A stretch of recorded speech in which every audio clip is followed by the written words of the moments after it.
Welcome back to my channel Narendra Kumar Dubey एनकेशर। दरअसल पिछले वीडियो में कुछ टेक्निकल प्रॉब्लम हो गया था, जिसके वजह से वो वीडियो जो है कट हो गया और सारा मैटर जो है नहीं हमने अपलोड किया। आज पुनः मैं उसी टॉपिक को, इंट्रोगेटिव प्रोनाउन को लेकर के वीडियो बना रहा हूँ, जिसमें उन सारे बिंदुओं को जो छूट गया है मैं फोकस करना चाहूँगा। मैं पिछले एपिसोड में मैंने आपको बताया कि इंट्रोगेटिव प्रोनाउन क्या है, तो that is just to ask a question.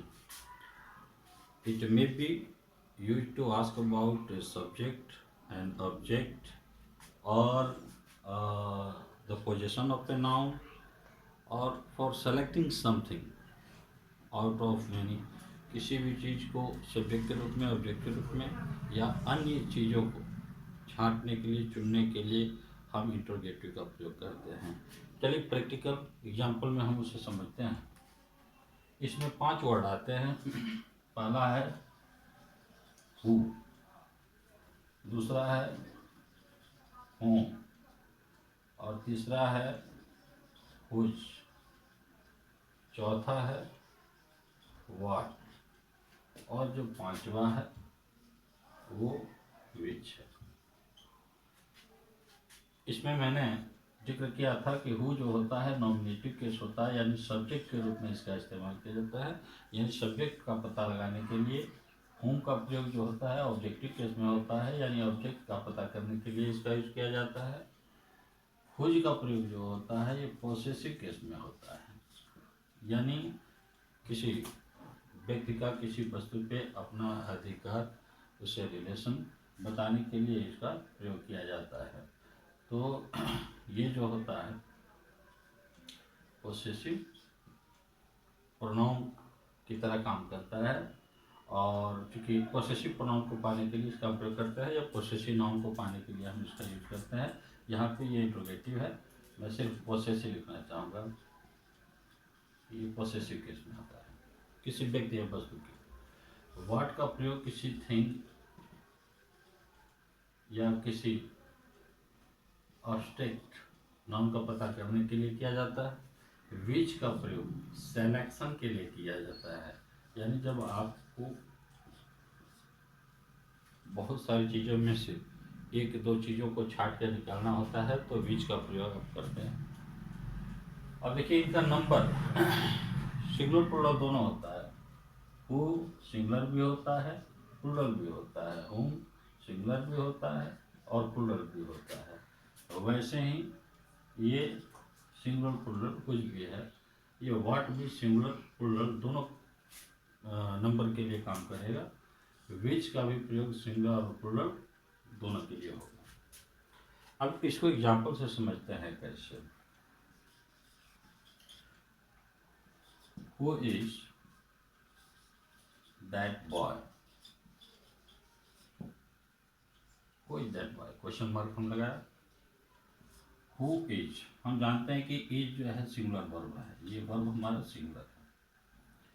और कम्प्लीमेंट इसका दैट बॉय जो है, ये कम्प्लीमेंट हमारा सिंगुलर है, नाउन है। देखिए कम्प्लीमेंट दो तरह का होता है, कि एडजेक्टिव कम्प्लीमेंट होता है और एक नाउन कम्प्लीमेंट होता है। तो नाउन का नंबर होता है, एडजेक्टिव का कोई नंबर नहीं होता है। तो इस तरह से ये नाउन कम्प्लीमेंट है जिसका नंबर सिंगुलर का है।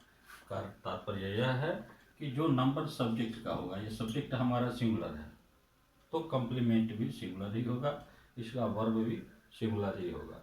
इस वाक्य में हम पाते हैं कि हमारा subject who is that boy, ये किसी सिंगुलर पर्सन को रेफर करता है। अगर आंसर इसका लिखना चाहें तो हम लिख सकते हैं कि दैट बॉय इज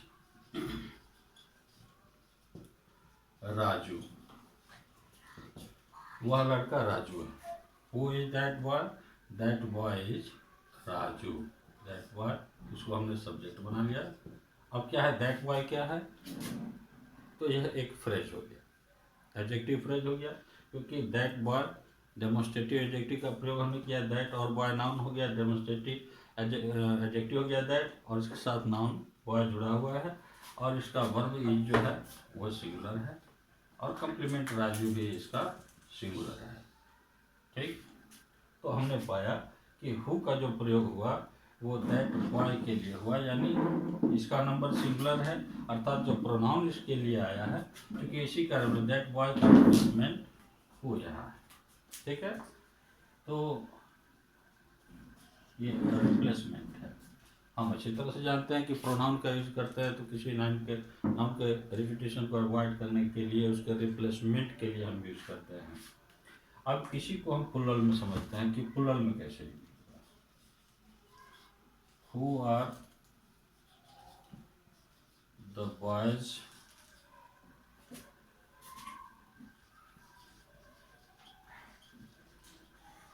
demanding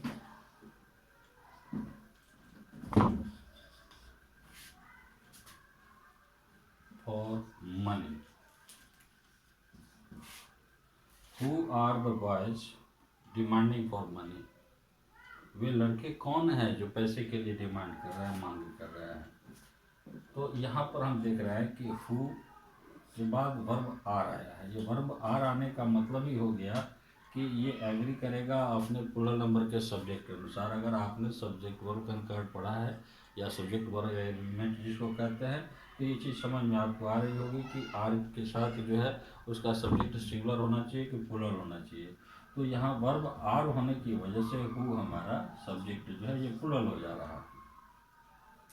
और इसको देखते हैं कि कैसे प्लूरल है, क्योंकि हमारा जो कम्प्लीमेंट द बॉयज आया है इस सेंटेंस का कम्प्लीमेंट ये प्लूरल नंबर का है बॉयज। इससे सिद्ध होता है कि हु ही बॉयज हैं, तो बॉयज प्लूरल नंबर के हैं, इसलिए इनके बदले जो प्रोनाउन आया है इंट्रोगेट करने के लिए कि बॉयज कौन है। जो बॉयज है उन्हीं को जानने के लिए इसका इस्तेमाल हुआ है। तो यहाँ पे हमारा सब्जेक्ट प्लूरल है, वर्ब प्लूरल है और कम्प्लीमेंट भी प्लूरल है। इस वाक्य में हम पाते हैं कि हु जो है यहाँ सब्जेक्ट प्लूरल के रूप में है और यहाँ पर हु सब्जेक्ट सिंगुलर के रूप में है। इसी तरह से हुम का भी प्रयोग हो जाता है, हुज का भी प्रयोग हो जाता है, व्हाट का भी प्रयोग हो जाता है। तो हुम के लिए अब मैं बताना चाहूँगा।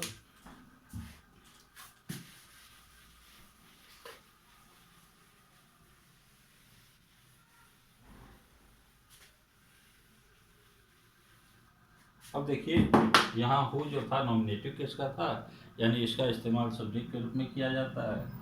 हुम का प्रयोग जो किया जाएगा वह ऑब्जेक्टिव केस में होगा। अब समझते हैं इसको। हुम do you love most in the family? परिवार में आप किसको सबसे ज़्यादा प्रेम करते हैं, है ना? Whom do you love the most in the family? यहाँ पर हम पाते हैं कि डू जो है, आप जानते हैं कि डू और डज, डू प्लूरल वर्ब होता है, क्योंकि यह फर्स्ट फॉर्म होता है। डज जो होता है वह सिंगुलर फॉर्म होता है, V5 होता है। जब हम किसी वर्ब में एस जोड़ते हैं तो वह सिंगुलर बनता है, जब हम किसी नाउन में एस जोड़ते हैं तो वह प्लूरल बनता है। इस प्रकार आप पाते हैं कि यहाँ डू में एस नहीं लगा है, इसका मतलब कि ये बेस फॉर्म है। इसका जो 5 फॉर्म होता है वो होता है, जो बेसिक फॉर्म होता है जो प्लूरल होता है डू, दूसरा फॉर्म डिड, तीसरा फॉर्म डन और चौथा डूइंग। और जो V5 होता है इसका 5वां फॉर्म वो होता है डज।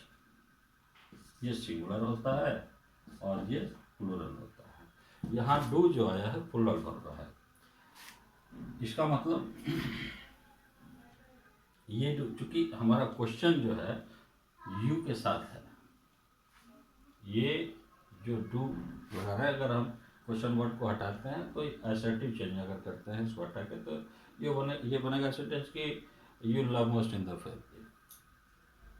तो हुम से हम उस व्यक्ति को पता करना चाहते हैं जिसको यू लव करता है। ये वर्ब है, ये लव कौन करता है तो यू, यानी सब्जेक्ट इस वर्ब का यू है। अब जिसे यू लव करता है वो कौन है, उसी का पता करना है। तो जो ऑब्जेक्ट है लव क्रिया जिस पर होगी वो हुम है। अब उसका जो आंसर आएगा, यानी ऑब्जेक्ट का पता करने के लिए हम होम का प्रयोग कर रहे हैं। तो मान लीजिए कि आंसर अगर हम लिखते हैं कि I love my mother the most, मैं अपनी माँ को सबसे ज़्यादा प्रेम करता हूँ। तो आई जो है ये सब्जेक्ट है, ये वर्ब है, और माई मदर, होम से हमें किसी को पता करना था, लव किसे किया जा रहा है। तो चूंकि हम आंसर अगर बनाते हैं तो उसमें बोलने वाला सेकंड पर्सन सामने वाले को यू बोलता है, लेकिन जब आंसर की बात आती है तो बोलने वाला अपने लिए आई यूज करता है। इसलिए ये कंफ्यूज नहीं होगा कि यहाँ यू था, यहाँ आंसर आई था से लेके है।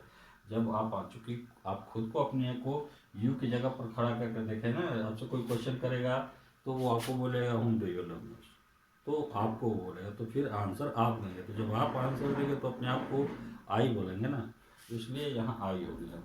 अब आई के हिसाब से वर्ब प्लूरल आया, आई लव माई मदर, तो इसका ऑब्जेक्ट कौन है, माई मदर, ये ऑब्जेक्ट है। और इसी का पता करने के लिए हमने होम का प्रयोग किया था, यानी ऑब्जेक्ट का पता करने के लिए होम का यूज किया गया है। देखिए अभी मॉडर्न इंग्लिश में धड़ल्ले से होम की जगह हु का प्रयोग हो रहा है, क्योंकि जब दूसरा सब्जेक्ट आ ही जा रहा है, एक दूसरा सब्जेक्ट आ ही जाने से, मान लीजिए कि अगर यहाँ सब्जेक्ट आ गया यू लव, तो हम चाहे तो लिख सकते हैं who do you love most, क्योंकि लव क्रिया का सब्जेक्ट तो यू है। तो जब क्रिया का सब्जेक्ट हमको मिल गया है तो दोबारा हमको सब्जेक्ट थोड़े ढूंढना है, हमको तो अब ऑब्जेक्ट ढूंढना है।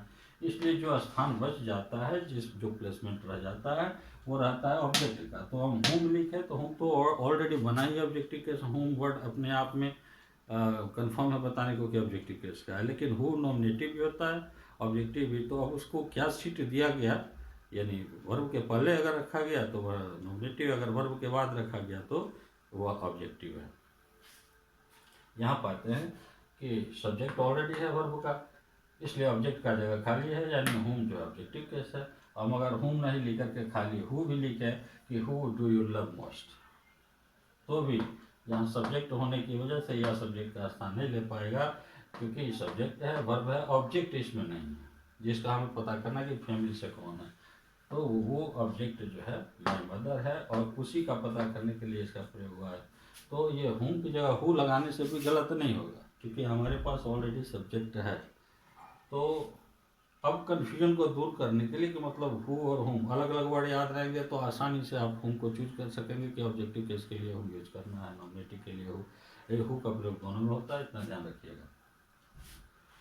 अब हु का हो गया, ये हो गया आपका ऑब्जेक्टिव केस में होम, उसका हमने प्रयोग कर दिया। अब जो तीसरा वर्ड है,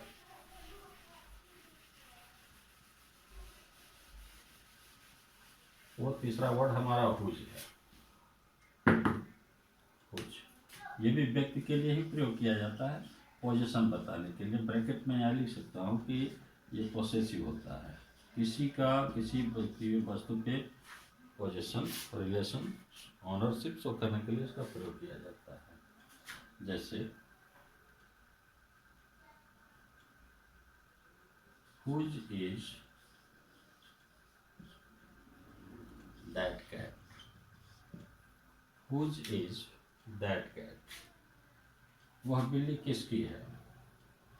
दैट कैट ये वर्ब हो गया, ये कॉम्प्लीमेंट हो गया, और यहाँ पे ये पॉसेसिव केस है, सब्जेक्ट के रूप में है, मतलब सब्जेक्ट का स्थान ले रहा है लेकिन पॉसेसिव केस का है। ये पॉसेसिव केस का इंट्रोगेटिव प्रोनाउन हुआ, यानी हम इंट्रोगेट कर रहे हैं, पूछ रहे हैं कि वो बिल्ली किसकी है, सब्जेक्ट के स्थान पे यह है। हुज माने किसका, वह बिल्ली किसकी है।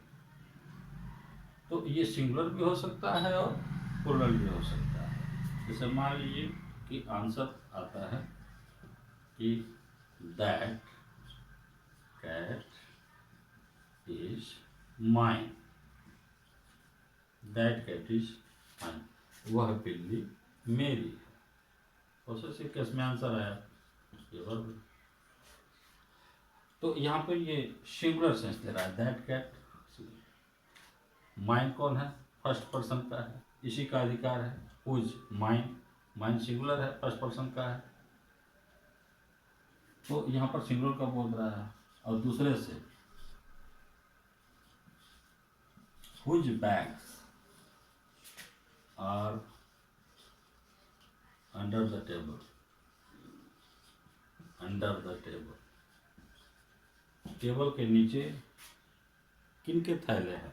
अब आप समझ सकते हैं कि बैग एक नहीं है, बैग, ये बैग्स है, इसका मतलब कम से कम 2 बैग तो जरूर रहे होंगे।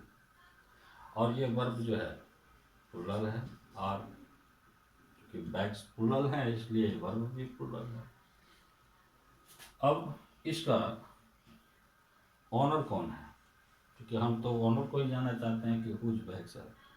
तो इसका जो आंसर बनता है, अगर मान लीजिए कि आंसर हम ऐसे लिखते हैं कि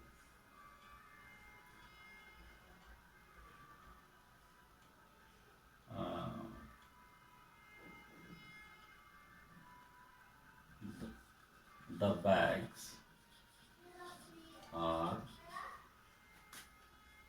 of the 3 boys. The bags are of the 3 boys. उन 3 लड़कों के बैग हैं। अधिकार किसका बताया गया, बैग पर अधिकार किसका है, of the 3 boys, of the 3 boys, इन्हीं तीनों बच्चों का, 3 विद्यार्थियों का, 3 लड़कों का ये बैग है। तो इससे हमने जो पॉसेसिव केस का पता लगाया, यहाँ पे नाउन का हो गया, यहाँ पर प्रोनाउन का हो गया। तो हुज का प्रयोग अधिकार जाने के लिए, और वो सिंगुलर प्लुरल दोनों के लिए यूज होता है। अब आते हैं जो नेक्स्ट है हमारा वर्ड व्हाट। व्हाट का यूज हम करते हैं किसी व्यक्ति का नाम जानने के लिए, किसी वस्तु के बारे में जानकारी प्राप्त करने के लिए, किसी ऑब्जेक्ट को जानने के लिए। जैसे व्हाट इज योर नेम,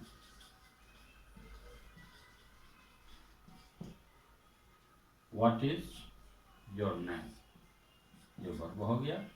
ये हमारे सब्जेक्ट के जगह पे इंट्रोगेटिव प्रोनाउन का यूज हुआ है, और इसका कॉम्प्लीमेंट आंसर आता है राजू। एक वर्ड में मैंने लिखा, कहने वाला कह सकता है कि माय नेम इज राजू। तो यहाँ पे हम नाम जानना चाहते हैं कि इस वस्तु का नाम क्या है। वर्ड से पता चलता है कि नाम, ये नाम किसी व्यक्ति का पता करने के लिए, किसी वस्तु का नाम जानने के लिए वो क्या चीज़ है, हम व्हाट का प्रयोग करते हैं। दूसरा क्वेश्चन बनाएं कि what is the thing you have in your pocket, you have in your pocket. What is the thing you have in your pocket? वो चीज़ क्या है जिसे तुमने अपने पॉकेट में रखा है। तो यहाँ